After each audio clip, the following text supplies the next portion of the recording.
contract, we can start with another part, and part 4 is like partnership, right? Partnership act that we have, and unit 5 is sales of goods.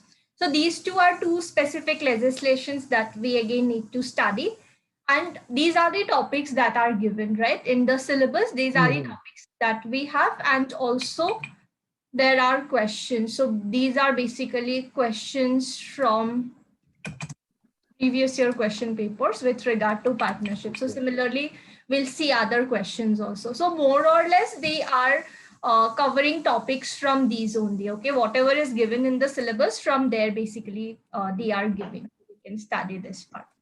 So Indian Partnership Act, regarding mostly definition of partnership is being asked, the nature of partnership, mode of determination of existence of partnership, relation, rights and duties, like same kind of things, right? With regard to other contracts also what we have. So we'll study these part. Now this is like an introduction, which is a basic intro that I have mentioned, which you can put for any question that is there regarding partnership, right? You can pick up from here, right? Whatever you want to mention, you can mention from here. And for specific topics also, I tried to give some introduction. Like if it's regarding mode of determining whether there is existence of partnership or not, there also there is this intro. Then for rights and duties also there is an intro, right? So you can accordingly select whichever you find relevant, you can mention that. Okay, so with regard to this Indian Partnership Act, so this is a little bit of intro regarding the legislation. So here it's mentioned that Indian Partnership Act, obviously we know it's an act of parliament because it's applicable in entire India, right? It's not from any specific state legislature, but rather it's an act of parliament which define and amend the law relating to partnership in India. So before that, we were having that provision under Contract Act only, right? Indian Contract Act. But now we have this specific legislation passed by Parliament, which will deal with the provisions regarding definition and all the other provisions that we have regarding partnership. This act again is applicable to the whole of India, including the union territories of Jammu and Kashmir as well as Ladakh. Previously, the state of Jammu and Kashmir was governed by their own act, which was Jammu and Kashmir Partnership Act 1996. Now, even if you do not remember the year, that's completely fine. You can simply remember the act, right? Simple, Jammu and Kashmir Partnership Act. And we have Indian Partnership Act. Why? Because it's applicable in entire India. This was specifically applicable in Jammu and Kashmir. So accordingly, you can remember that. But Jammu and Kashmir Reorganization Act again repealed this previous legislation, Jammu and Kashmir Partnership Act, and now it's applicable in entire India, including both the union territories. Like this basic intro, you can fit in anywhere. Then regarding date of enforceability, it's not important to remember when it was adopted, but you can simply remember its date from when it became enforceable, right? So this one still I have mentioned, if you can remember, otherwise it's not that necessary. So it regarding when it became enforceable, when it came into force, we have two different dates. Okay, so in general for all the other provisions, right, it came into force on 1st of October 1932. So it is applicable for all the other provisions. It came into force on 1st day of October 1932. Now, if you see under this legislation, right, it talks about registration of partnership. What are the benefits if we are registering a partnership? So you need to give a certain duration, right, for the registration process to be done. So that is the reason why regarding effect of non-registration, right, this part will be enforceable after a certain point of time. That means few months time was given so that partnerships can get themselves registered, and only after that this effect part will be applicable, right? Otherwise, simply they would not just make everything applicable at once. It would not make much sense. So date is same only, just 1 year later they made it effective, right? So basically 1 year time was given to get the partnership registered after this legislation came into force and became enforceable and all that stuff. So you can simply remember this part, that after it was adopted also from 1st of October 1932, all the other remaining provisions became applicable. And with regard to effect of non-registration, it took 1 more year, right, for it to become applicable. Here, even if you do not remember the section, that's completely fine. You can simply mention regarding effect of non-registration, it was made applicable after 1 year only, right? So this is like a basic thing. This also, if you know, you can mention it anywhere, right? No matter what kind of question they are putting, you can mention this. And this is like very common intro for most of the legislations that we would be studying, right? Like, it's last semester. Yeah, so many are being repealed by this act, right? So that, I think it's a good thing only. If you do not have anything to write in intro, you can simply put this thing. It's relevant for most of the things.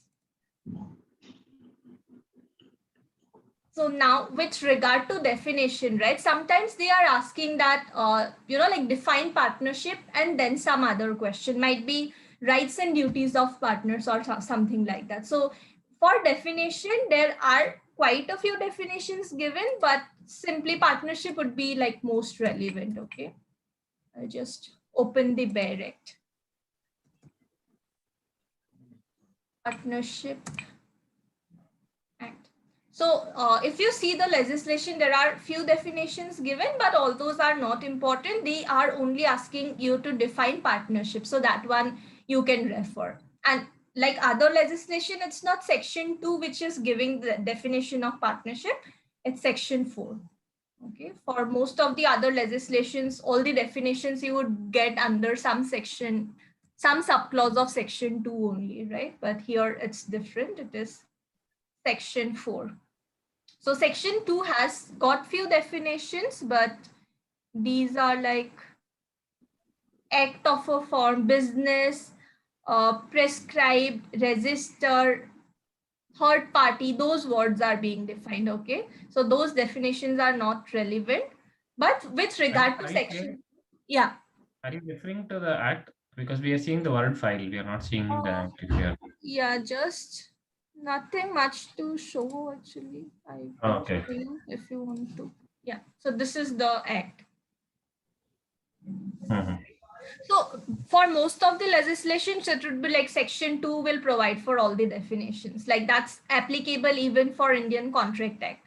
But here section 2 is giving few definitions, but it's like simply act of form, business, prescribe, these, that, not relevant. Okay, for you to remember. But what is relevant is section 4. Section 4 is providing for these 4 different definitions. Okay, section 4 providing 4 different definitions. What are these? Partnership, partner, firm, firm name, right? All these 4 things are given, but they are simply asking define partnership, nothing more than that. All right, so you can even remember that these are also given, but simply remembering this should be enough.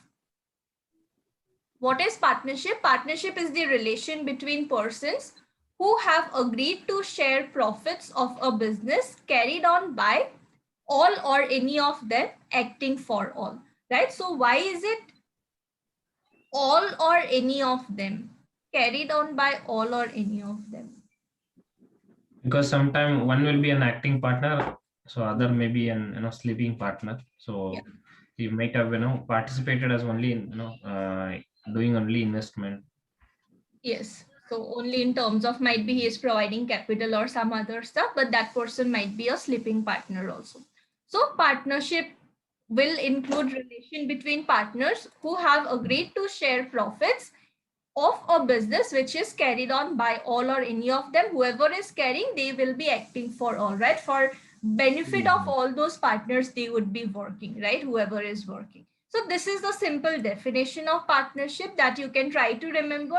If you are remembering the entire definition, well and good. Otherwise, you can simply mention that section 4 of Indian Partnership is providing for the definition in your own words. You can simply mention, not in quotation.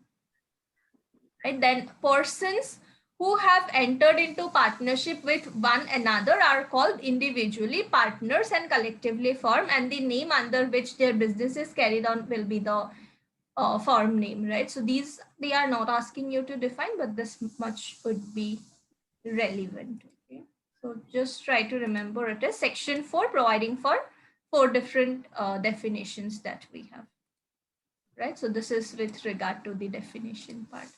Now, so Indian Partnership Act, just a brief intro, then we have definition. After that, we have nature and mode of determining whether there is existence of partnership or not, right? Whether actually there is partnership between 2 or more individuals or not, how do we determine that? That provision is mentioned under section 6. So section 6 is again important, okay? Mode of determining existence of partnership. It's just one section, so you can try to remember this section as well. Here again, you can mention that partnership is the business relationship between 2 or more persons who have agreed to share profits of their joint business. More or less same like the definition which we have under section 4. Whether the relationship between 2 or more people is partnership or not depends on what the true relationship is and not on any mere label that is attached to the relationship. Now, even though the legislation provides for like a clear definition of partnership, right? There should ideally not be any sort of, like, it should be very clear ideally, right? If they are providing for a definition, it should be very clear that fine, 2 or more people coming together doing one single business for mutual benefit of all of them. But it is not that simple in reality. Even though we have got a definition properly, clearly given, it is not that easy to determine whether there is a partnership between these 2 persons or not. So whether there is partnership relation or not, it would depend on what the true relationship is and not on any mere label that is attached to that relationship. That means even though 2 people are there who are doing something jointly and they are labeling themselves as partners, right? They are saying that this is like a partnership, we are working together for mutual benefit or something, that labeling would not be sufficient. What will get more importance is what is the actual nature of their relationship, right? So rather than what they are calling themselves, it's more relevant to see what the relationship is in reality, right? So it is said that to determine whether there is existence of partnership or not, it is not a question, like it's a mixed question of law and fact. That means you need to refer to the legislation also, you need to refer to the definition, but at the same time, you got to refer the real situation, right? So it's a mixed question of law as well as fact. You cannot simply refer to the legislation and then say that, yes, this is partnership, 2 people are jointly working for mutual benefit. That is not enough. So we need to see the true relation that is there between those 2 persons, right? So that is under section 6, it mentions the provision. Now, section 6 makes it clear that in determining whether a group of persons is or is not a firm, or whether a person is or is not a partner of a firm, regard shall be had to the real relation between parties as shown by all relevant facts taken together. That means whatever relevant facts we have, if there is a case that comes before court, court is going to see all the relevant facts, whether they are sharing profits or not, whether they are contributing in the business for mutual benefit or not, what all other relevant factors are there, right? Basically, they will look at all the different facts that are available. That is why it's called as a question of fact as well, not simply law. Why? Because court will have to take into consideration all the relevant facts that are available before them, and based on that only they can decide. It's not simply section 4 they would refer and then they would see if there is an agreement that says it's a partnership or not. That is not how it will be decided basically. Now, after this provision is given, right, there are few explanations also that you would see under section 6. So explanation to section 6 provide a list of people who may be interested in the profits of a business but do not become partners just because of their interest in the partnership or business. That someone might be interested in the profits or something, but that simply will not make that person a partner. right? So first of all, they are saying how it will be decided, that it will be decided based on all the relevant facts that are available. And after that, they are saying that here are few people who are not partners, right? Like an explanation is being given. Explanations are very common when we read a legislation, because it would give like a clarity, right? That from this part, this is definitely not what you should understand, right? So like that explanations would also be given. I think there are two explanations. There are two explanations in section 6, which we have. Okay. So first explanation to this section makes it clear that two or more people who jointly own a property or have common interest in a particular property do not become partners merely by sharing the profits or gross return that arises from such a property.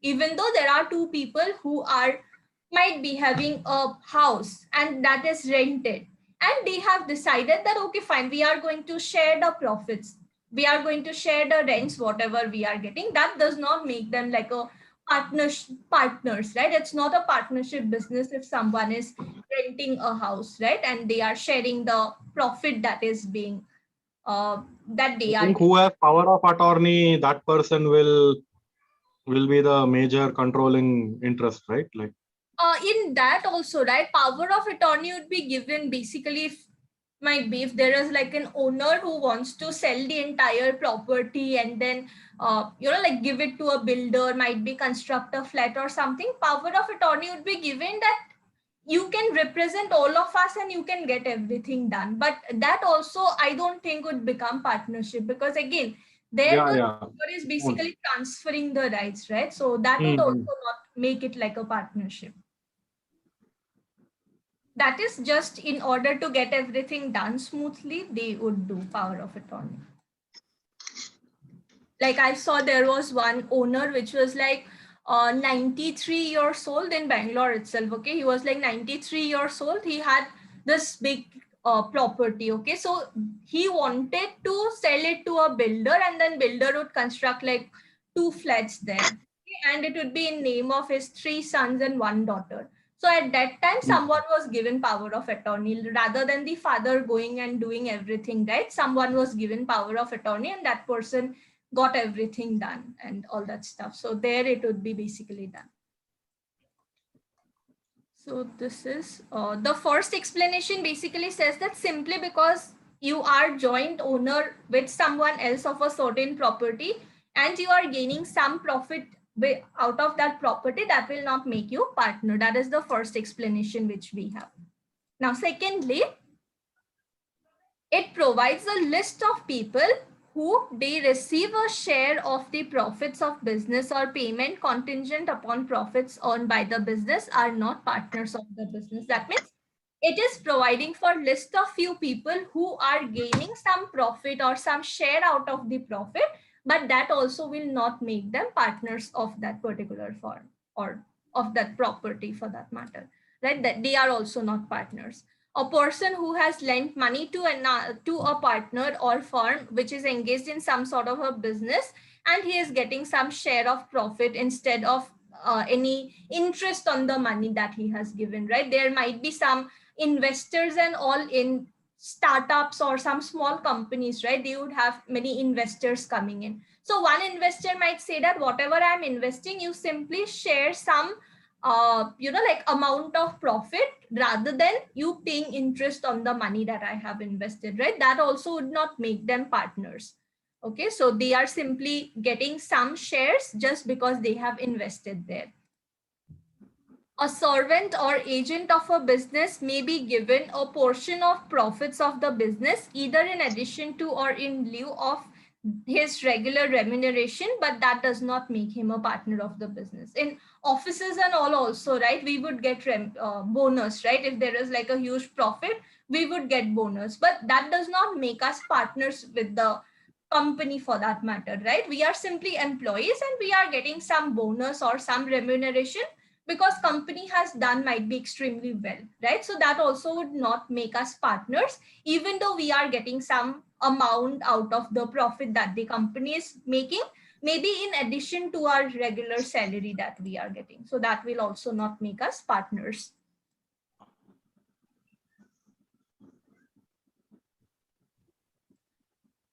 Often the widow or descendants of a deceased partner receives a share in the profits of the firm as annuity.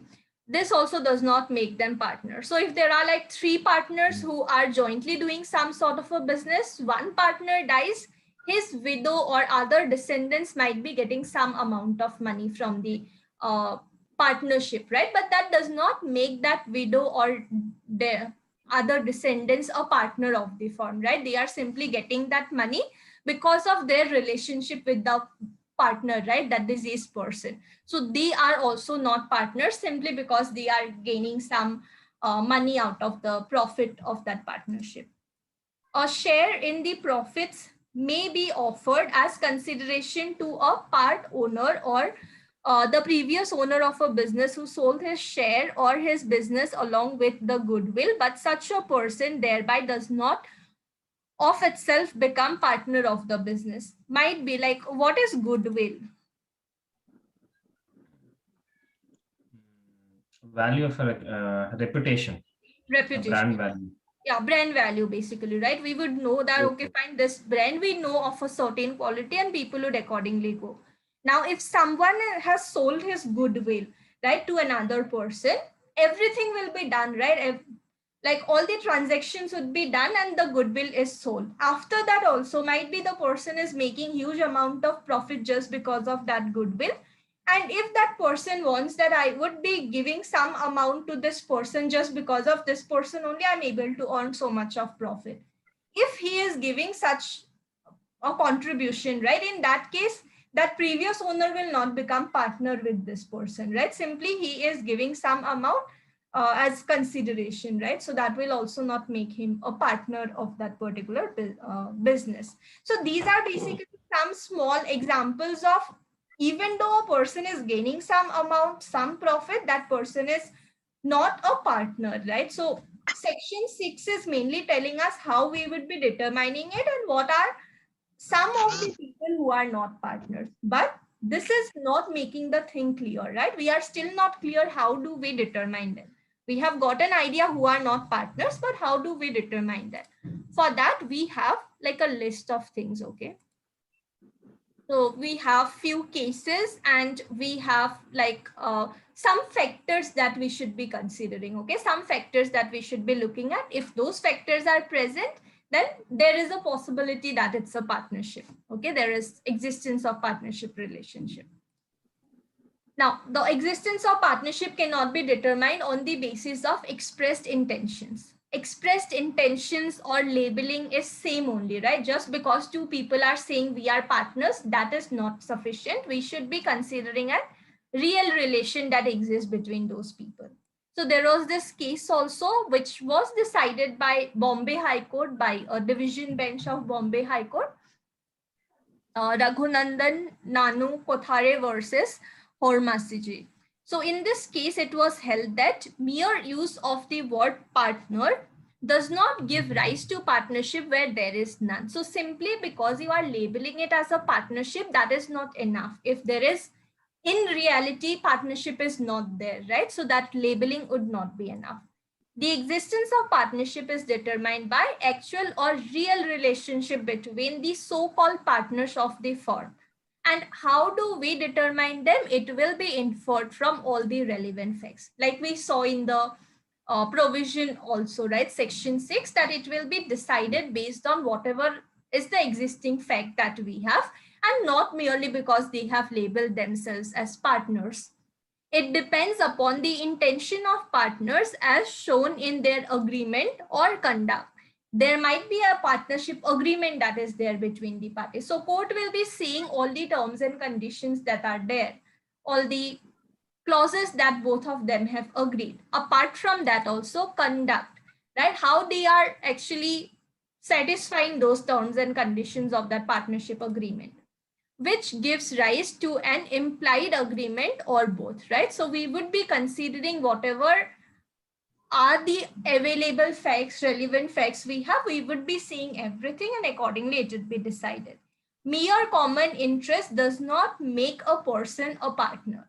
Like that rent example also you can see, if two people are joint owners of a certain house, they might be having a, like a common interest, right? That, okay, fine, let tenants come and stay there and we would be earning profit. So that simple, that intention is not going to make them partners.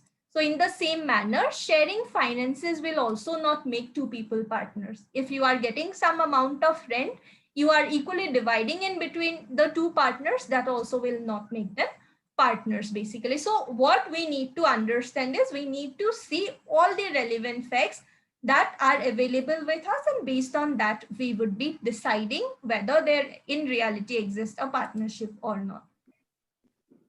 There is another case where it was decided that all the essentials of a partnership, sharing profit is an important criteria but not conclusive, right? So sharing profit is definitely important, but that is not conclusive. Otherwise that rent example would also have been a case of partnership, right? They are sharing profits. So that you can consider as a factor, but that is not the only criteria that if you fulfill this, you are a partnership. That is not the case. The true test of determining the existence of partnership is mutual agency, right? So mutual agency is another factor that we are going to study anyways. So that is also another factor that we need to see. If one partner can bind the other partners and they form by his action and is also in turn bound by the actions of other persons, only in such a case it would be said as partnership. In partnership, it is said that all the partners are agents of the others, right? So basically all the partners would act like an agent. Why? For the mutual benefit of partnership, right? So all the partners are like agents of the remaining partners, right? So what they are saying basically here is that they should be in a position that one person doing something, all the other people would be affected, all the other people would be liable, right? That kind of a relation should be existing. It's like mutual agency. What is mutual agency? Basically all are agents of each other, right? Mutually they are agents of each other, so that thing also should be existing.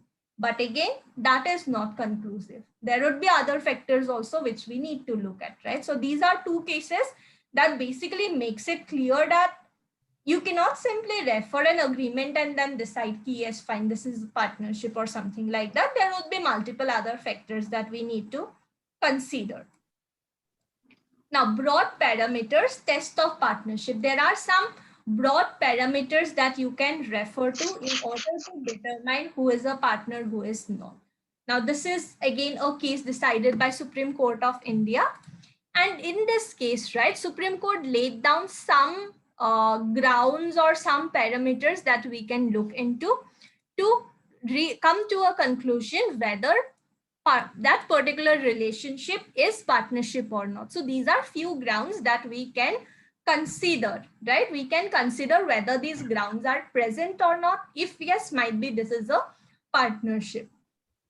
The court preliminarily held that it is a mixed question of law and fact, right? So we need to see the agreement also, what are the terms and conditions in the agreement, as well as what are the relevant factors. How is the relationship in reality, right? What is written in the agreement, that is the written, but what is it in reality? So it's a mixed question of law and fact. So you can mention this thing, okay, whenever you are writing an answer, that it's a mixed question of law and fact that court would determine based on certain broad parameters that we are having. Now, what are these broad parameters? Basically, three things were given by Supreme Court. Three things were given by Supreme Court here, that there must be an agreement that is entered by the parties. Definitely. Partnership is also like a contract only, right? And contract would start from an agreement only, right? So it's a common sense thing you can remember that obviously there should be an agreement. Agreement must be to share profits of the business. Now, what is partnership? In the definition itself, it's made very clear, right? We are working for mutual benefit of the partnership, right? If there is mutual benefit, obviously you got to share your profits. So second thing is sharing profits of the business. Whatever profit is earned, is it shared between the partners or not? Business must be carried by all or any of the partners concerned acting for all. That means whoever is working, whether it's all the partners or whether it is one or two of them, whoever is working, they should be working for benefit of all of them, not for their own benefit. Even if there are some sleeping partners, active partners should be working for benefit of the partnership firm in general, right? So these are basically the three things that we have, which are like broad parameters that we can refer to, right? And this was held by Supreme Court in this case, where court also said that it's a mixed question of law and fact. We need to refer to all the things, right? We need to see the agreement also. We need to see how in reality it works. Now, there are these specific components of the test of partnership. All these was what was held in few of the important cases. How court tried to see if there is existence of partnership or not, right? Now, with regard to theory part, right, we have these four things that we can see in order to understand if there is partnership or not, right? In reality, whether there is partnership or not. So if there is a question with regard to this, right, that whether there is, like partnership or not between these two persons, you can try to refer these few things also, right? That there are these four things which we can refer, and then we can try to understand if there is existence of partnership or not. So what are these four things? Basically, first one is mutual agency. What is mutual agency? We already know, right? All are agents of one another. They are like mutual agents. One person will be agents of all the others. Similarly, all the others would be agents of all the others. So is there such kind of a relation between them or not? That is mutual agency, which we are going to refer first. Mutual agency is a strong test which indicates and proves whether the relation is that of partnership or not.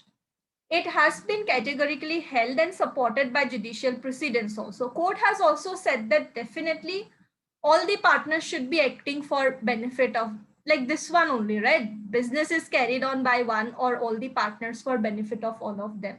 Why? Because they are like agents of one another, right? So mutual agency should be there, and that is like a very important factor that we can look at while deciding or answering this question. Next one is definitely sharing profits. There are instances where the presence of sharing profits has been considered to be a strong test of the existence of partnership. It gives rise to a presumption about existence of a partnership. So partners should be sharing their profits. What we have seen in the definition also, they are working for mutual benefit of all of them. So they should be sharing the profit.